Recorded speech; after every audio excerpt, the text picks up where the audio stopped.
El cannabis medicinal se refiere al uso del cannabis y sus compuestos químicos, como el tetrahidrocannabinol y el cannabidiol, para tratar diversas condiciones médicas.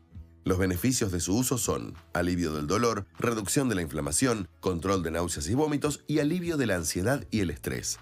El cannabis medicinal se puede consumir mediante aceites y tinturas, cápsulas y píldoras, cremas y pomadas o vaporización. Su regulación varía según cada país y región, por lo que es importante conocer las leyes locales. El cannabis medicinal es un área de investigación y tratamiento que ganó popularidad en los últimos años. Aunque puede ser beneficioso para tratar diversas condiciones médicas, es importante conocer los riesgos y beneficios potenciales. Y para desarrollar este tema contamos con la visita del doctor Alejandro Anderson, médico neurólogo, director del INBA, Instituto de Neurología Buenos Aires. Alejandro, muchas gracias por tu visita. Gracias por invitarme, un encanto. Para empezar a entender esto, ¿cuál es la diferencia del cannabis medicinal con respecto al cannabis recreativo? Bueno, en realidad la planta, yo te puedo decir que es la misma. Lo que pasa es que el tema es que cuando uno dice la planta, son las plantas. Cannabis, vos tenés 700 plantas bien diferentes, pero en realidad hay más de 15.000. Y esas plantas que derivan de tres, la cannabis sativa, la índica y la ruderalis, como si fueran Adán y Eva, tienen una variedad química enorme. Por tanto, es como un laboratorio químico la planta, donde vos podés fabricar diferentes fórmulas y diferentes formas farmacéuticas. Muchas veces vienen los pacientes al consultorio y los pacientes vienen con el gotero. Sí. Y entonces me preguntan, doctor, ¿yo con este gotero puedo tratarme el dolor? ¿O yo con este gotero puedo tratar la epilepsia? Y así te enumeran un montón de patologías. Y en realidad, cada patología se trata con una fórmula diferente. Y a veces con formas farmacéuticas distintas. Porque, por ejemplo, el aceite tarda 1 o 2 horas en absorberse. Si vos vas por la vía respiratoria y lo vaporizás, se absorbe en minutos. Y también tenemos, por supuesto, los tópicos. Podemos tener cremas, bálsamos, ungüentos. Tenemos sprays también que tienen una absorción intermedia. Ahora, si uno dijera, ¿qué es el cannabis medicinal? Cannabis medicinal es utilizar los derivados de la planta de marihuana para tratar síntomas, dolencias o enfermedades. ¿Qué síntomas o qué dolencias realmente hay evidencia para el uso de esta planta?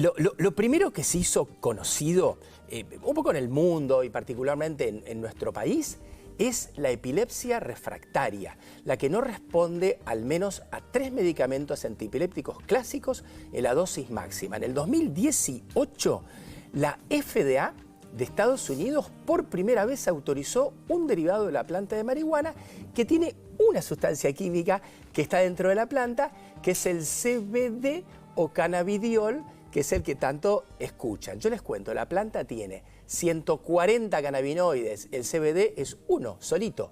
El otro es el THC, que es el polémico, porque a veces tiene efectos psicoactivos. Claro, o sea, tenés el CBD y el THC. El CBD es el que tiene el efecto antiepiléptico. Y cuando hablamos del THC estamos hablando de una sustancia psicoactiva, ¿esa es la diferencia? En realidad el THC es muy importante, porque sin el THC no tenés efecto para combatir el dolor.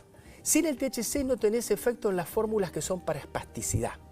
Y también tiene un efecto anti-oncológico, o sea, apoptótico. Mata las células cancerosas, o sea, hay un montón de aplicaciones. Tiene que estar como combinados. Mira, te doy un ejemplo.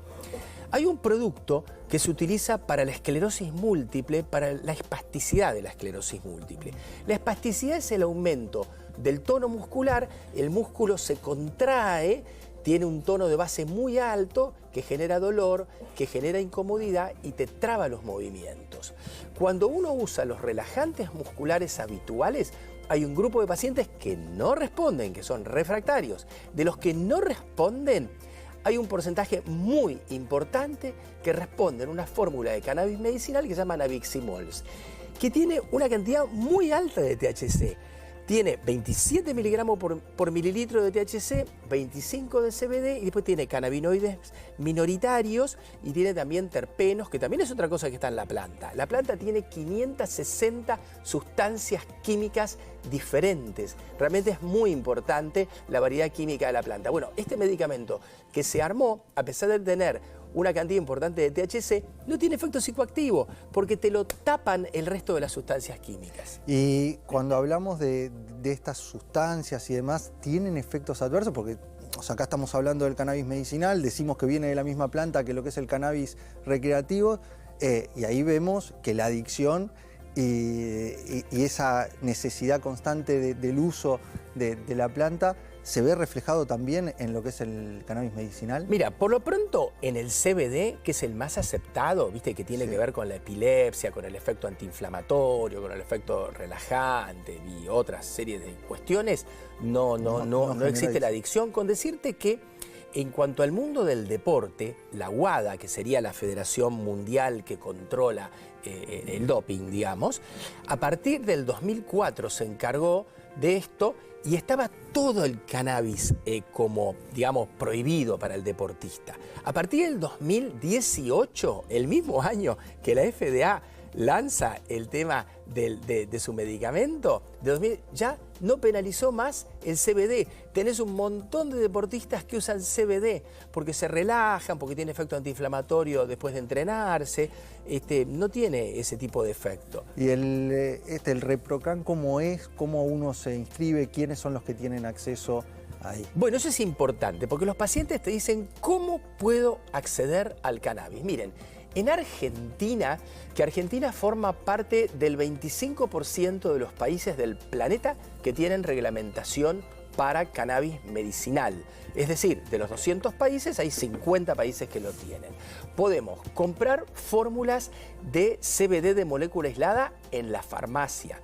Podemos comprar también en la farmacia un cannabis medicinal con una fórmula full spectrum que tiene casi todos los componentes de la planta, pero que es rico en CBD, que entró en una categoría nueva de medicamento, se llaman medicamentos de origen vegetal derivados de la planta de marihuana, así se llama la categoría. También hay farmacias que te hacen fórmulas, o sea, dispensarios que hacen fórmulas magistrales. Y la otra manera de acceder es el ReproCan, que sería el registro de salud pública para usuarios y usuarias de cannabis medicinal que les permite cultivar para sí mismos o les permite que una ONG te cultive. Y esto es muy interesante porque accedes a una enorme variedad de fórmulas. Muy bien, para ir cerrando y saliendo un poco del tema del cannabis medicinal, estuviste en el último gran congreso de neurología, trabajando sobre el Alzheimer. Me gustaría novedades para transmitirle a la gente. Bueno, la verdad que fue una reunión increíble. Se llama Alzheimer Association International Conference, que traducido sería la reunión mundial más importante de la enfermedad de Alzheimer. Piensen ustedes que esto se hizo en Toronto, se elige una ciudad diferente cada año, y éramos 8.000 neurólogos, y si sumamos los que estaban conectados virtualmente éramos 19.000. Fue un año muy importante porque es como que cambió la idea. Ahora se entiende que tenés que diagnosticar el Alzheimer 15 a 20 años antes para tener tratamientos eficientes. Entonces, se han desarrollado biomarcadores para diagnosticarlo antes. Los biomarcadores por imágenes, tipo tomografía, resonancia, imagenológicos, son complicados, costosos. Se han desarrollado plasmáticos. Te haces un análisis de sangre y podés saberlo y entonces podés acceder a un tratamiento eficiente. Esto en breve va a venir. Así que es un cambio de paradigma muy importante. Y aparte hubo un montón de novedades. Imagínate, fue una vamos semana. A desarrollarla en próximos programas. Ahora agradecerte tu visita como siempre, Alejandro. Bueno, muchas gracias. Fue el doctor Alejandro Anderson, médico neurólogo, director del INBA, Instituto de Neurología de Buenos Aires.